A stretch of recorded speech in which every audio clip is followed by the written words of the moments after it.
there's a good-looking picture right up there behind us.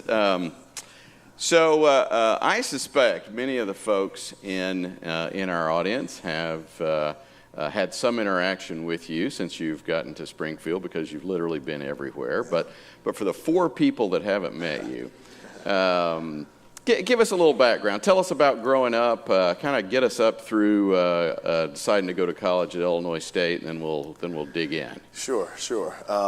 I was raised in a small town, Tams, Illinois, which is about 3.5 hours southeast of here.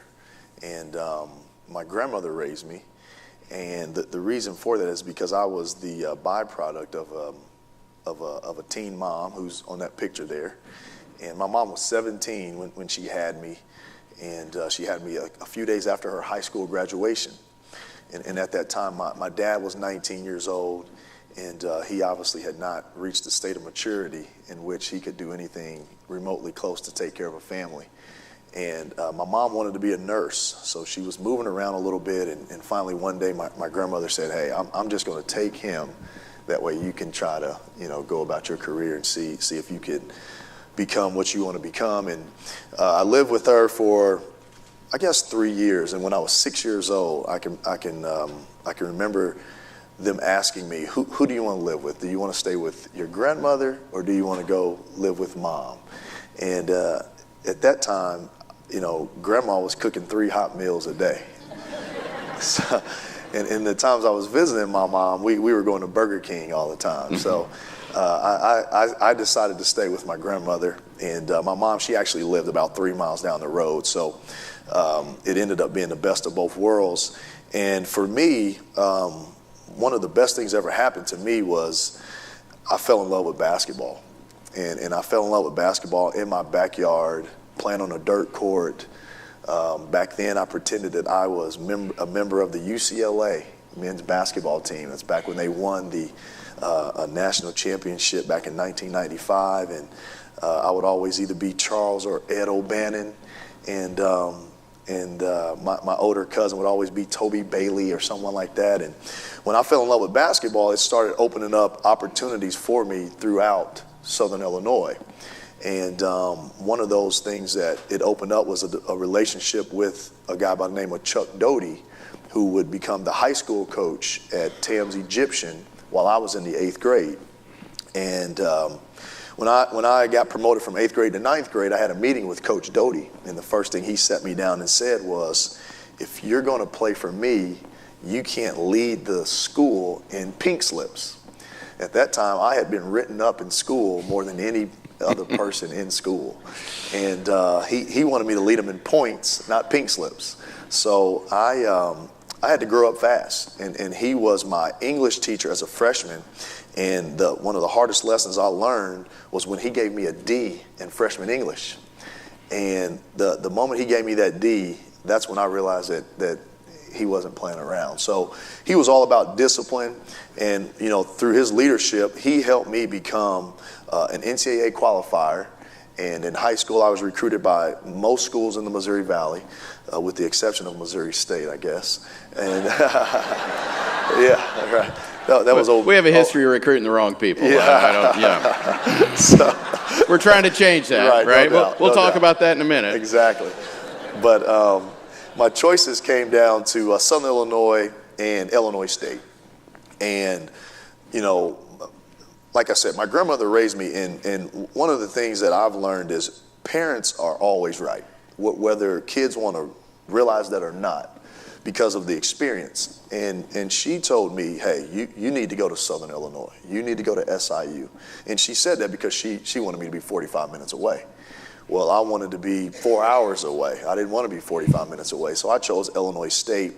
And although we didn't win a lot of games like Southern Illinois did at the same time, my life took on a complete different path with some of the adversity I dealt with at Illinois State, which has led me to choose the occupation of coaching, and it's really shaped the rest of my life. So let's talk about that, because I think we all we all have to overcome obstacles. We all have to work through difficult situations to be successful in our jobs and our careers with our families.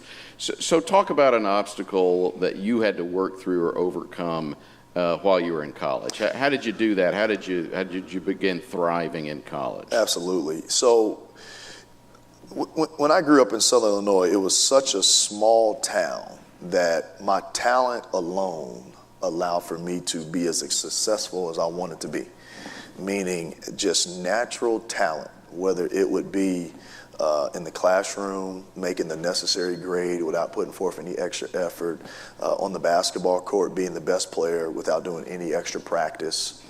And so I had this delusion of how true success was formed.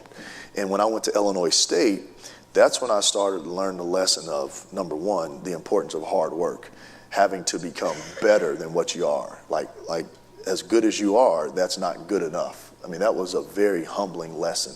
And then I think the most important thing that I learned to do was deal with adversity.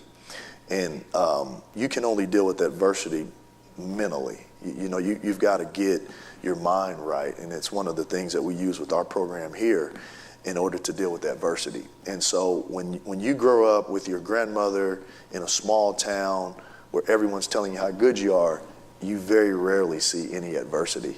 Well, then you go to college, and as a freshman, you're not playing, you have a coaching change, you're on academic probation your first semester in college, you're not getting 3 hot meals. I mean, you're eating whatever you can find. And so I started to learn that I had to become better. Like how good I was just not good enough.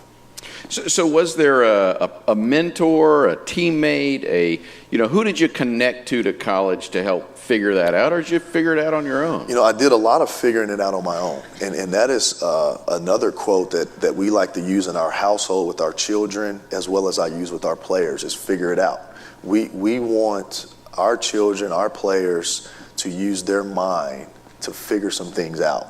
And then after they've gone and tried to figure it out, then we would try to assist them.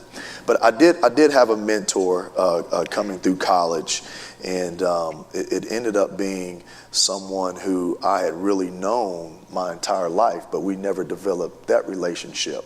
It was a gentleman by the name of Marcus Williams, and he was the nephew of the pastor of my church that I went to when I was growing up in Tams, Illinois. He happened to be working for State Farm Insurance, so he lived in Bloomington Normal, and he was also a driver for UPS at night. So I would go and meet with Marcus about once a month, and we would just hang out, and we would talk about certain things. And he was a huge Louisville Cardinal basketball fan, so he would always talk trash and things like that. But I was able to open up to him about things that I could never open up to anyone about, because no one that I was close enough to really understood what I was going through. Trying to be a young minority, to be successful, be the first one to graduate from college in my family, play sports, and on top of that, have some type of direction of where I was going to go when the ball stopped bouncing. He was a Division I player as well, so he kind of knew what I was dealing with. So every Division I basketball player in America, including all of them on our team now, think they're going to play in the NBA. For sure. Right? Did you thought you were going to play in the NBA? I did, and I didn't come to the realization that I was not going to go to the NBA until after my freshman year at Illinois State, and that's when I decided I wanted to be a college coach. But again, when one of the biggest mistakes we make with kids is we always tell them how good they are. And that's even truer today than it was when my grandmother was raising me, because we want kids to feel accepted. And I think I was meeting with someone maybe a week or so ago, and they talked about how millennials, which I'm a millennial, how we raise our children, and we want them to feel good about themselves. And when you're involved in athletics, people always want to tell you how good you are. And so they instead of telling you the truth about, although you're good, you need to become better if this is what you want to do. And I got a rude awakening when I could not even touch the floor as a freshman at Illinois State. And I knew then that, number one, I had not been given the natural God-given ability to make the NBA. And then number two, I didn't have the work ethic to make up for those abilities that I didn't have. And so that's when I decided to go in more of a way which I knew I had the work ethic to become a coach. So how'd you get your first break in coaching? How'd it begin? You know, it's a funny story because Porter Moser, who's the head coach of Loyola, was my college coach. And it was a lot like the situation that we currently have here at Missouri State right now. He inherited me as a player. After my freshman year, they made a coaching change. He came in. I was a sophomore. He allowed for me to stay for 1 year. And actually, after my sophomore year, called me in for a meeting trying to get me to transfer. And, you know, I couldn't allow myself to quit. That's just not something that, when my grandmother raised me, that we ever believed in. So he gave me an option. Either I could work harder and become a player that could help the team, or I could go somewhere else. And I chose to stay and work harder and become a better player. With that, although I played for him for about 3 years, my sophomore through senior year, we didn't have the best relationship in terms of, you know, he hadn't recruited me there. We hadn't built it up over time. And so when I was done playing, I was actually going through a college directory looking for a graduate assistant position because I knew that Porter Moser was not going to give me one at Illinois State. I'd ask, and like I mentioned, the relationship just wasn't there. That's neither a good or bad thing, but it wasn't there. So I got all the way through the book to the W's, and that's where I came across a school with the name of Winthrop. And I emailed the head coach. It was Greg Marshall. And Greg Marshall's been a very successful coach, as many Bears fans know. He was the only head coach to email me back. And he was on vacation with his family. He emailed me back and said, I'm on vacation with my family. Email me on Monday, and we can discuss our process. So I did that. He invited me down to work camp. He liked what I did, and he hired me right away. And the rest, I guess, is history. So you were with Greg Marshall for how long? I was with him as a graduate assistant for 2 seasons and then as a full-time assistant for 1. Well, most of our folks that are here that are Bear fans obviously know Greg Marshall. He's probably not a fan favorite of ours, but he wins. Yes. What's a takeaway from working with him for 3 years? Well, you know, it's something that we talk about. Greg Marshall is what you call an everyday guy. Meaning you're going to get his best effort every day. And that was the number one thing that I learned from him, the importance of giving my very best effort every single day, because ultimately you will go past everyone else that doesn't give their best effort every day. The next thing was accountability. No matter if it was a walk-on all the way up to our associate head coach or even our trainers, everyone is held accountable for doing their job. And it's not one of those situations to where that's just coach talk. I mean, it's actual accountability where certain things have to be done every day in a manner in which we feel like it's going to give us the best chance to be successful. And so when you've got a guy who holds himself accountable every single day and then holds everyone else accountable every day, that's how you can start to develop the culture and the atmosphere that breeds success. Okay. From there, you went to Illinois State. Well, from being a graduate assistant coach, I went to being an assistant coach at a junior college. Okay. And then, yes, when I went back to full-time, I went to Tennessee State as an assistant, back to Wichita, then back to Illinois State. Okay. Yep. When you were chosen the head coach at Tennessee State, you were the youngest head coach in America. Yep. How'd you get that job? You know, when I always tell people the best way to get a job is to do well for the people that you work with. They're the ones that can get you a great job. A lot of young assistant coaches always reach out to me and say, hey, I need advice on how to move up in coaching. And my only advice is do the best job for the person you're working with, because that's the person that's going to be able to get you your next job, because I can't call on your behalf. You've never worked with me. The people that know you and know how you work and know who you are, they're the ones that can recommend you. So I think that a lot of it has to do with how well of a job did you do for the people that know you. And fortunately for me, when I was an assistant coach at Tennessee State, we had some success. We took over a program that had not won 20 games since the 1970s. And when I was there as an assistant coach, I recruited most of the guys who led to them not only having a 21 season, but playing for a chance to go to the NCAA tournament, as well as beating a top 10 team in America on the road.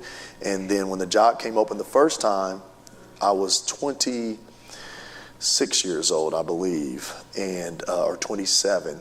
And the athletic director called me and said, what do you think about this other guy? And I said, well, I thought you were calling to ask me if I wanted to be the coach. And she said, you're too young. And I said, well, I think the other guy will do a good job or whatever. So they ended up hiring him, and then after 2 years, they made a change. And this time she called me and asked me if I was ready to do it, and obviously I was. So I did a good job for Tennessee State when I was there the first time. Okay. And that's to chase a rabbit there for a second, that is the advice I give students all the time. A lot of times students graduating from the university, that first job maybe isn't the dream job that they want. And I always tell people, do a tremendous job there. That then will help you get you the next job. Absolutely. Which then helps you get the dream job down the road. Absolutely.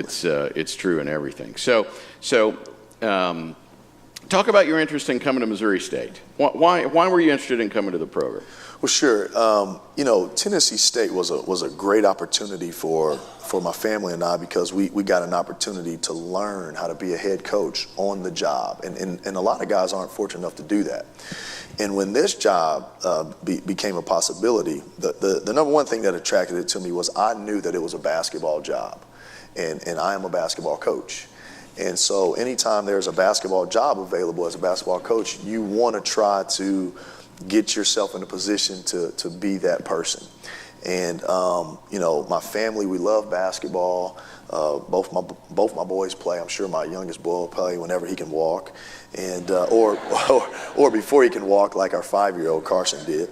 But I was familiar with the university, having played against Missouri State when I was at Illinois State. I can remember playing in Hammond's Student Center against the Tamar Macklins and the Blake Aherns, and Coach Henson was the coach at the time. And I had some experience in the Valley as a player, as a coach, when we were at Wichita, coming into the Q, playing, as well as Illinois State, and seeing how the school had grown and the facilities and just this footprint of America, being from Illinois, now being in Missouri, and having a chance to be back to basically part of the country I grew up in.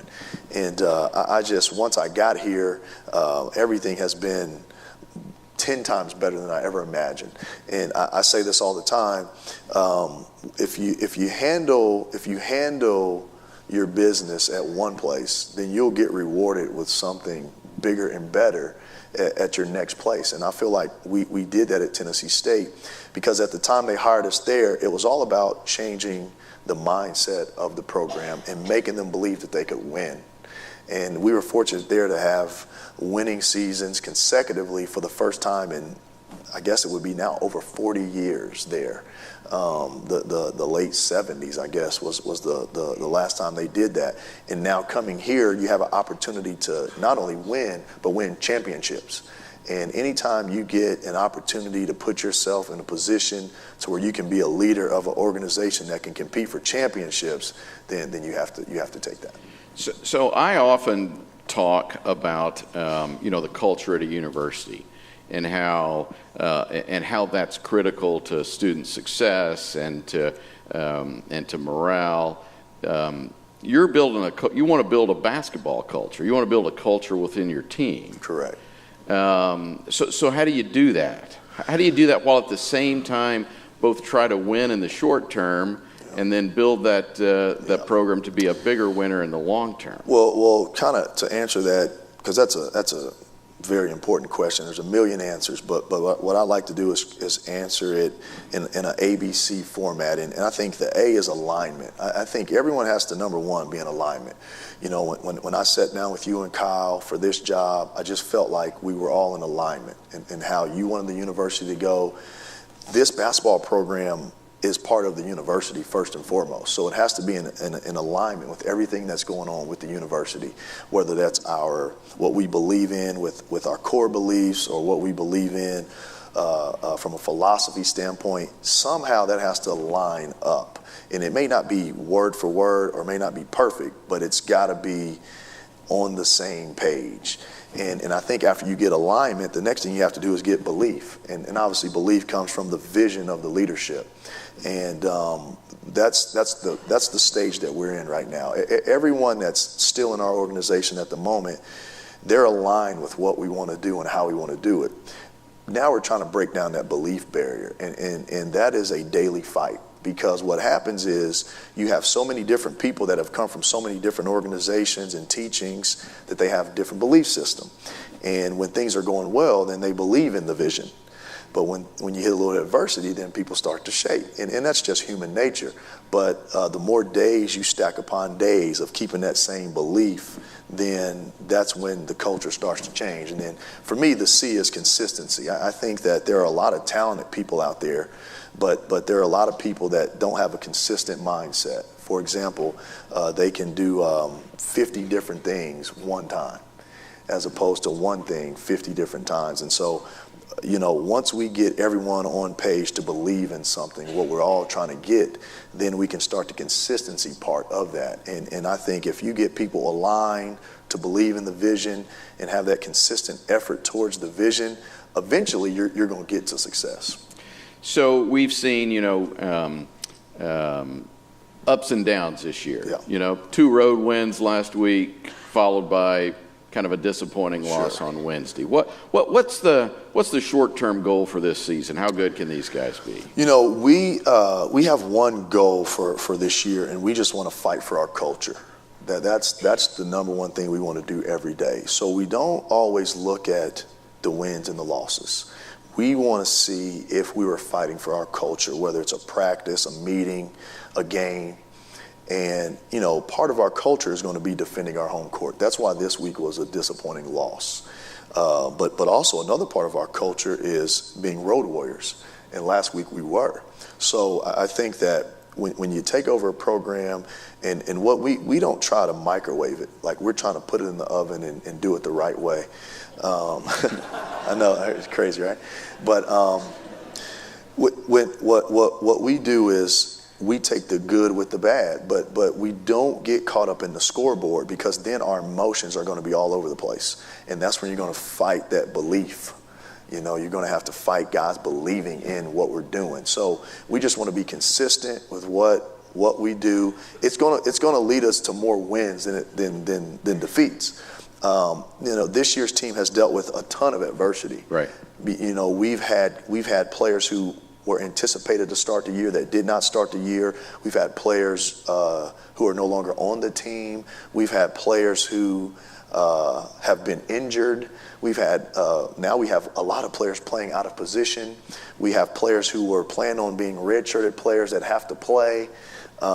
We have a lot of adversity, but the one thing that we have is a consistent effort. And I think that that's part of our culture, and that's really what we're trying to do. So I would anticipate this team fulfilling the goal that we have for them this year.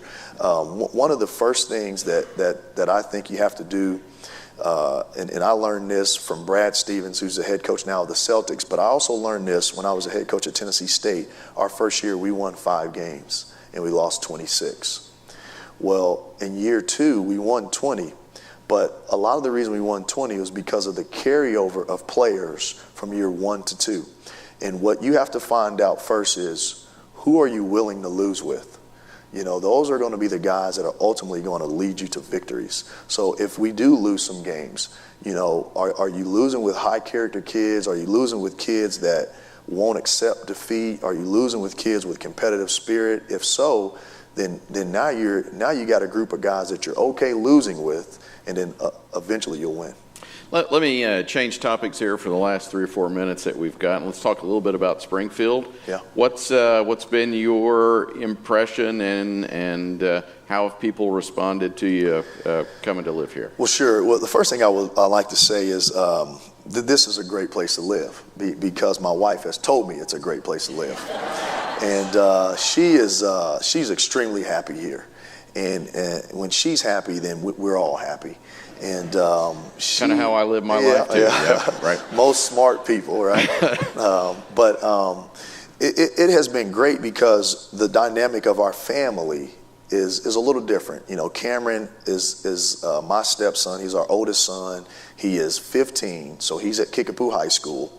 And then we've got Carson, who's 5, Charlie Rose 4, and Crane, our newborn, is 6 months. So when we lived in Nashville, my wife was literally all over one of the fastest growing cities in the United States. I mean, she was all over, and she was really worn thin, and she couldn't be at this place. And you know, from October to March, I'm almost like a visitor at my own house. Carson calls me his babysitter, my 5-year-old. But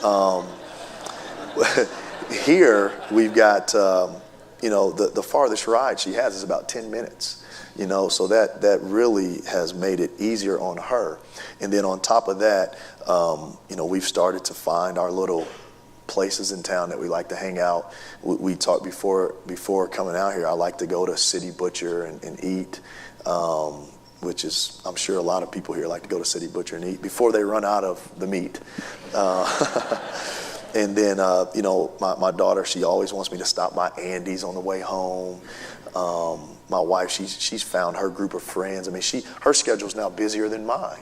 And the other day, she said, "Wow, I'm mentally drained. Now I know what it feels like when you get home." So it's been an awesome experience. How did you all get engaged with Harmony House? Because, you know, right out of the chute, yeah. What a great announcement in terms of that work. Talk a little bit about that, and then we'll wrap it up. Sure. So both my wife, Christine, and I, we come from families that have just been torn apart by domestic violence. And, you know, domestic violence, if you have domestic violence, nothing else is going to be successful. It leads to all other crimes, whether it be drug abuse, whether it be sex trafficking, whether it be alcohol. I mean, if you have a divided home, it's going to fall, right? So when we got to Tennessee State, we just felt like we didn't want to coach to make a living. We wanted to coach to make a difference. We wanted to use our platform to help people. And that's just one of our core beliefs. We just like to serve instead of take. And when we came here, our Rebound Foundation just took off. Obviously, I think the university being such a big part of the community and the team being such a big part of the university, it gave us a different platform. And my wife, she does a great job of networking, and she's very intelligent. And so we were approached by Harmony House once we released the fact that we were going to move the foundation from Nashville to Springfield, and that got some news on social media, and then they reached out to us because what we do is we place you in a home after you leave a shelter, and I don't think that there's any home like that in Greene County currently until now. We actually have 2, I believe, now. So this was just a great opportunity for the vision that we have outside of coaching to kind of take off and prosper. Final thoughts for the group? You know, I think this is great. I mean, it's called the Think Summit, and I am a huge believer that, you know, mental preparation is way more important than physical preparation. In fact, that's the obstacle we're facing with our team right now. And what we say is we like to get rid of all of the individual clutter. You know, if you're working for an organization or you're working for a team, you can only be as good as your mind is. And some people think that the more you have on your mind, the better you are. But the fact of the matter is, the clearer your mind is of all the individual clutter, that's how you really get to be successful. For us, we're a basketball team currently with 9 available bodies. We're not going to get much better physically the rest of the year, but we could get a lot better mentally the rest of the year, and that can make us a better team. 3 weeks ago, if you would have told me that we would be neck and neck 4 of our first 5 Valley games, meaning we could easily be 4-1 right now with 2 plays, then I would have told you there's no way. But from a mental standpoint, our team's gotten a lot better. And I think that that's the thing that we can continue to do, is continue to use our minds and think to get better. And if you get rid of the individual clutter, I think that is some of the best coaching advice I could probably give anyone, and focus on what the team needs to be successful. Because once the team's successful, you're a part of the team, you're going to be successful as well. So I think you all can see how about 10 minutes into an interview at the airport in Chicago, I knew we had the right guy for our basketball coach. Please appreciate Dana.